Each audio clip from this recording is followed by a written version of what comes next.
I went ahead and set back up on this CVT. Got to doing some thinking after I took the 3.5 out for a run, did 53 miles on it.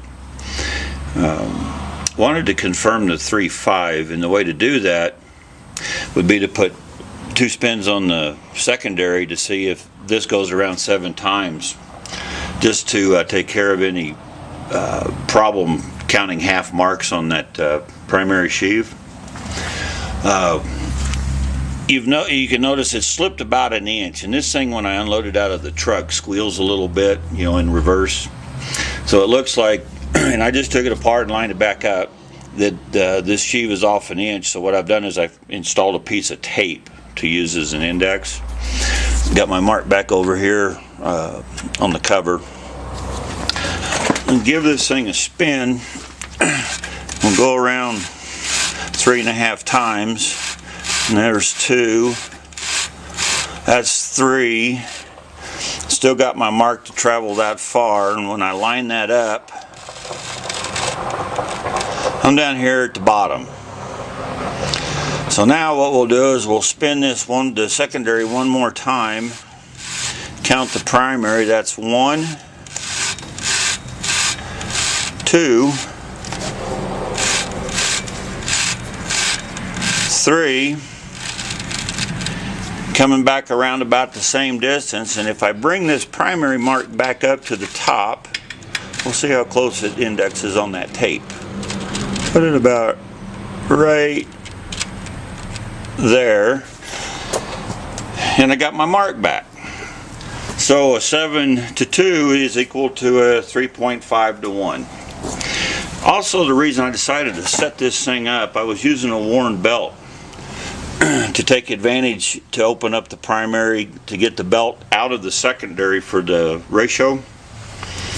And we've talked about the belt rub and the cover, and what I did is on the last go I put water in this cover and let it get picked up by the primary, slung around to keep everything cool. I want to show you this belt. I'm going to try to pick this camera up with the tripod and everything and see how it turns out.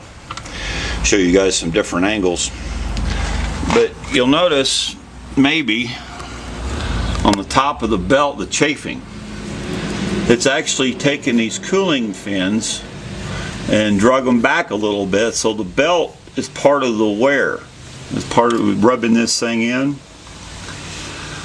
Also, one of the things that I noticed, and this is an old belt, it's got probably close to 5,000 miles on it. Under tension, I'm starting to see just a few little hairline cracks down here in these valleys. I don't know how much that can take. The belt's integrity is really good. There's no fuzz wearing off of it. The body of the belt's not wanting to come apart. But I have noticed that the tension on this thing must be extreme because it's starting to separate the belt just a little bit. But again, after that many miles, who knows what really caused it. I don't know if I can get this or not. I'm going to try to swing this back around under the fender. And let me try and zoom in on this. You can see that belt really doesn't rub much on that inside cover. It seems that it's just about flush. It might rub out a little bit, but it's not enough. Most of the rubbing comes from the cover. I don't know if this is helping any of you guys, but I just thought I would go ahead and shoot this video of some concerns that are starting to come up.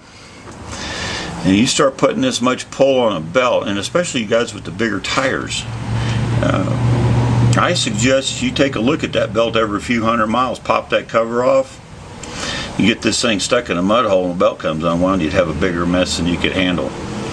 Also, the real reason that I'm taking this thing apart today, I'm going to get this camera set back down here a little bit. The other reason that I'm taking this thing apart is it's too radical for my 26-inch tires up here in the mountains. It's fun for those single runs when you're out by yourself and just wanting to haul ass, but for a nice group ride, it's just too much. So what I've got in mind, I haven't decided. I can either put my wider belt back in it and add another 1/2 millimeter of shim to get this down in the pulley just a little bit, lower the ratio. I'm looking for 3.35 to 1 to see if that's going to be a good riding setup. But right now I've got the stock 18 gram weights in it. This thing was tremendous off the low hole. In fact, you could give it too much throttle and the tires would just set and spin in the rocks and the sand. What I'm going to do is I'm going to go ahead and put in some, I'm going to leave the thin cover, the 29 millimeter covers in it, switch those out to my 20 gram weights, and see if I can't get the weight transfer to happen a little quicker to lower RPM, so for this thing to transition more into a cruising speed, somewhere no more than 20. If it's down to 15, I'm going to see how that works out. I don't know how to do the math to know exactly what's going to happen, but it'll be in that range. We'll just have to get back with you on that and see how it turns out. I hope this helps you guys a little bit. Not much on taking pictures. Plus, in fact, Dag asked about pictures of the cam plate. Well, it's really hard to prove that you got to cut a cam plate in one of these things, and so you're just going to have to take my word that I did that, and it's got a 2 millimeter bend in it. Once I get all of this sorted out and I get that middle area transition from low gear to high gear, what I'm going to do is I'm going to cut another cam plate. We were talking about this in a PM last night, and I believe with the amount of machining on this face and the shim that's going to be in it, I believe I'm going to go from 2 millimeters to 4 millimeters. But what I've got in mind is I need to take this cam plate and clean it up.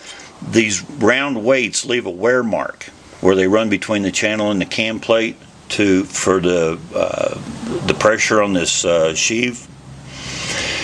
I'm going to use a Sharpie to begin with, and similar to this, I'll mark the whole wear mark, but then I'll run this machine through several cycles from 0 to 20 miles an hour and back, not to go over 20 miles an hour.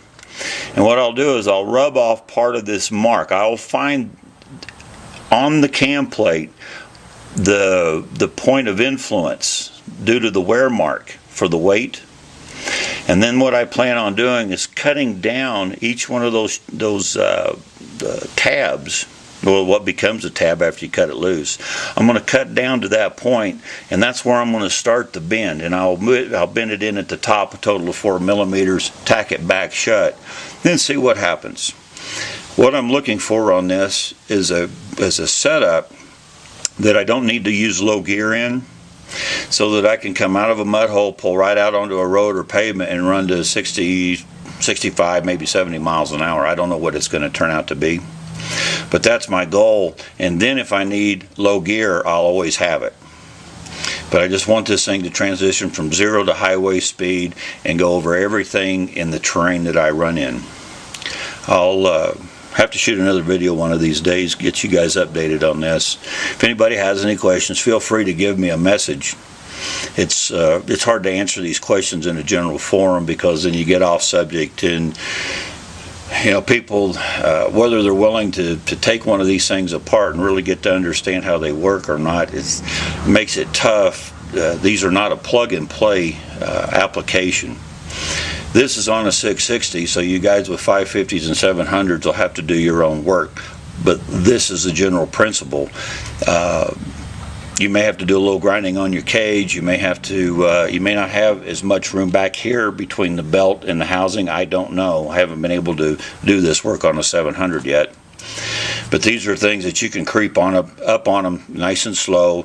Add a little bit. Take out a little bit of material. Get this primary opened up. I suggest you don't get the belt any further out of the secondary than about halfway, about where I'm at right now. There's got to be a point where you don't have enough surface area contacting the sheaves on this secondary to keep the belt from spinning under any amount of tension. I don't know what that is. I haven't found it yet, but I'm at about halfway, and that seems to, and it pulls good. It doesn't slip right now. So just pointing out some things for you guys to keep an eye on when you're got one of yours apart and you're looking to make changes. 0.5 millimeter increments is what I suggest. keep an eye on the belt. As far as I'm concerned, these cooling fins don't add any strength to the belt. I don't know if that's true or not, but it hasn't hurt rubbing them off a little bit. I'd rather take a little off the belt and a little off the case instead of all of it off the case.